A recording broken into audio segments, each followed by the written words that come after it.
Hey folks, Turbine Guy coming back at you. Now today let's take a look at how to replace a front shock on a 2007 Chevy 2500 pickup. One thing to think about when you're replacing your shock is don't just go buy a cheap one up at the auto store. Spend a little money, get something a little better, you get what you pay for, and make sure you're not buying an off-road shock when you're driving down the freeway like I do all the time. Otherwise it ain't gonna be a fun ride. Well, if we look and see, I already got the tire off.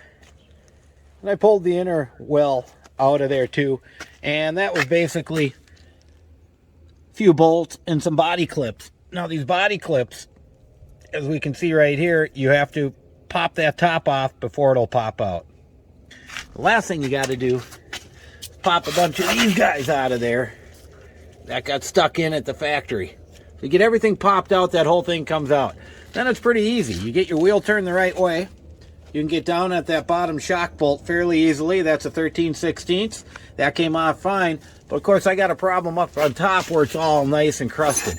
So I tried spinning it and the thing spun. And I could try grabbing a pipe wrench and grabbing onto here with the pipe wrench and then undoing all that. But I got a better idea. I got my Sawzall out. You can see I got a good cut on it. It's just about done. Grab my hammer, pound it off. There you go. Now, even though I sliced that top bolt off, none of that matters because the new shock's going to come with a couple of bushings, washers, and a new nut for on top.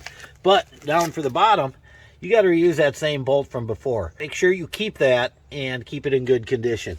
That old shock fell right out of there once I took that bottom bolt out and sliced the top bolt. So I'm ready to put the new one in. Just going to reverse the process. One thing to remember, probably going to have to get yourself a couple of these new body nuts to put it back together right.